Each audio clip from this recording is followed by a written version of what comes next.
मुझे पापा हमेशा कहते हैं कि रिश्ते सिर्फ खून से नहीं बनते, बल्कि उनमें प्यार, अपनापन और सम्मान भी होना चाहिए।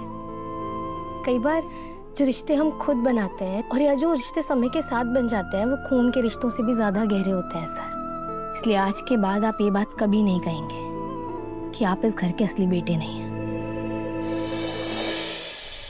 अन्य रिकॉर्ड से ये भी सामने आता है कि जालंधर और वर्धन ग्रुप के बीच व्यावसायिक विवाद चल रहा था। जांच में ये आरोप दर्ज हुआ है कि उसने वर्धन ग्रुप के व्यवसाय को नुकसान पहुंचाने की कोशिश की।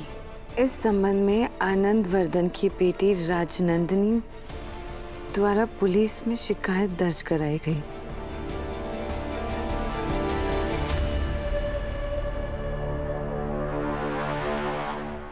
What the hell? राजनंदिनी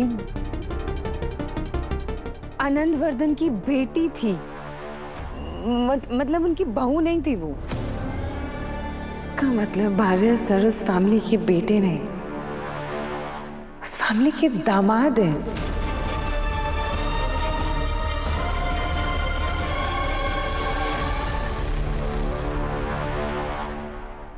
आज यश पूजा करते हुए कितना खुश लग रहा था ना। वैसे उसे कुछ समझ में नहीं आता कि क्या चल रहा है, लेकिन उसने इतने प्यारे ढंग से सब कुछ बिल्कुल वैसा ही किया जैसा मैं उसे बता रहा था।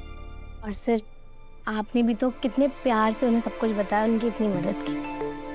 आपको पता है, उन्हें इस तरह खुलते हुए देख मुझे बहुत अच्छा लग रहा है। वो पहले आपसे कितना डरते थे। शुरुआती दिनों में तो आपसे बात करने में भी हिचकिचाते थे, और अब देखिए। ये बहुत अच्छा हुआ कि इस परिवार की पूजा यश के हाथ हुआ है। आखिरकार वो इस परिवार का असली बेटा। प्लीज सर, आज के बाद ना आप ये बात कभी नहीं भूलेंगे। बेटा सिर्फ वो थोड़ी होता है जो इस रिश्ते के नाम पर पैदा हो। असल में बेटा वो होता है जो अपने बेटे होने के सारे फर्ज ईमानदारी से निभाए। मुझे पापा हमेशा कहते हैं कि रिश्ते सिर्फ खून से नहीं बनते, बल्कि उनमें प्यार, अपनापन और सम्मान भी होना चाहिए। कई बार जो रिश्ते हम खुद बनाते हैं और या जो रिश्ते समय के साथ बन जाते हैं, वो खून के रिश्तों से भी ज्यादा गहरे होते हैं सर।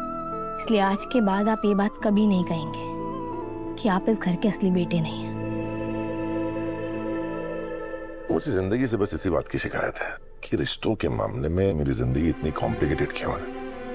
कभी कभी ये सोच कर डर लगता है कि अगर ये सच सबके सामने आ गया तो पता नहीं क्या होगा। लोग कैसे रिएक्ट करेंगे, हर्ष कैसे रिएक्ट करेगा, मानसी क्या सोचेगी, क्या कहेगी। सर, मुझे मानसी दी का तो पता नहीं, पर हर्ष भैया के दिल में जो आपके लिए प्यार है ना, वो थोड़ा सा भी कम नहीं होगा, क्योंकि वो आपको अपना आइडल मानते हैं। अनु, इसी बोझ का तो सबसे ज्यादा डर लगता है जब लोग आपको ऐसे ऊंचे मुकाम पे लाकर बैठा देते हैं, आपको भगवान की तरह ट्रीट करने लगता है। डर लगता है जैसे कि आपसे कोई गलती हो ही नहीं सकती।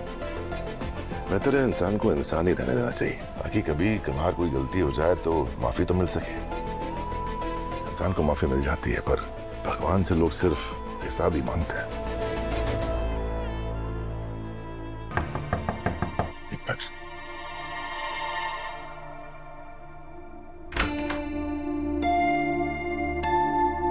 सॉरी, मैं पूजा में नहीं आ पाया। वो ऑफिस में जरूरी काम था, इसलिए वहां जाना पड़ा।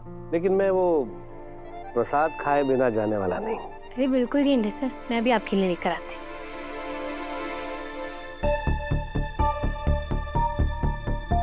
सुनिए, आज मीरा पूजा में नहीं देखी, ऑफिस में है क्या?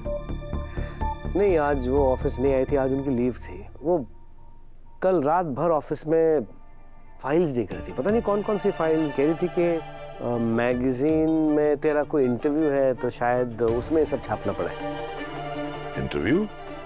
कैसा इंटरव्यू?